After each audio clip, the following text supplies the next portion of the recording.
कोई भी, वो पुरुष हो या स्त्री, वो चाहे किसी भी उम्र का हो, वो कहीं भी हो, घर में या घर से बाहर, वो अपराध करता है और वो अपराध कई रूपों में करता है।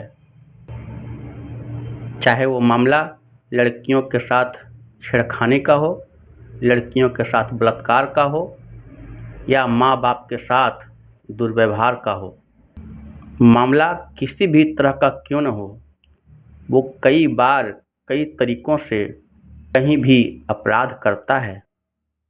लेकिन सवाल यह उठता है कि जब कोई प्राणी किसी भी तरह का कोई अपराध करता है, तो अपराध करते समय या अपराध करने से पूर्व उसके मन में किस तरह का विचारधारा चल रहा होता है।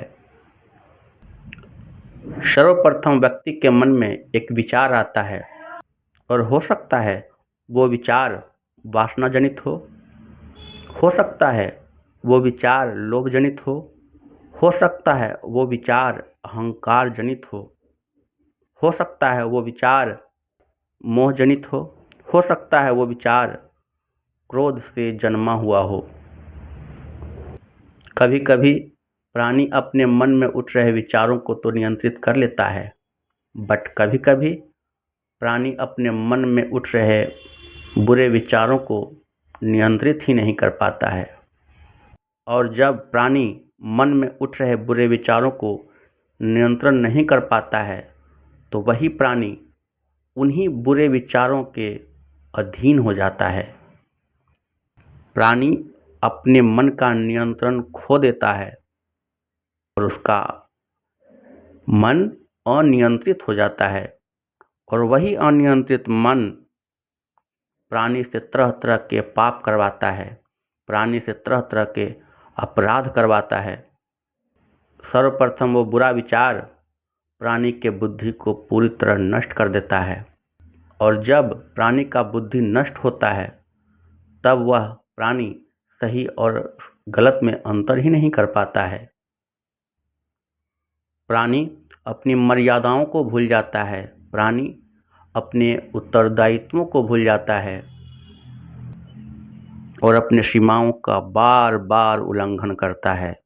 और जब ऐसा होता है तो प्राणी का वाणी बुरा हो जाता है, प्राणी का आचरण, प्राणी का व्यक्तित्व, प्राणी का स्वभाव,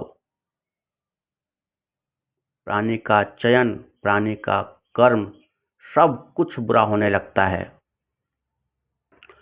और यहीं से शुरू होता है अपराध, और यहीं से शुरू होता है गुनाह, यहीं से जन्म लेता है अपराध। आप अपराधी तभी नहीं होते हैं जब आप कोई अपराध करते हैं, बल्कि आप अपराधी तभी हो जाते हैं जब आप अपने मन में उठ रहे बुरे विचारों पर नियंत्रण ही नहीं कर पाते हैं। अगर आप भी अपराध से बचना चाहते हैं, गुनाह से बचना चाहते हैं, तो सर्वप्रथम आपको चाहिए कि अपने मन में उठ रहे बुरे विचारों पर नियंत्रण करें। मैं आपसे फिर मिलता हूँ एक नए वीडियो के साथ। तब तक के लिए जय हिंद, जय भारत।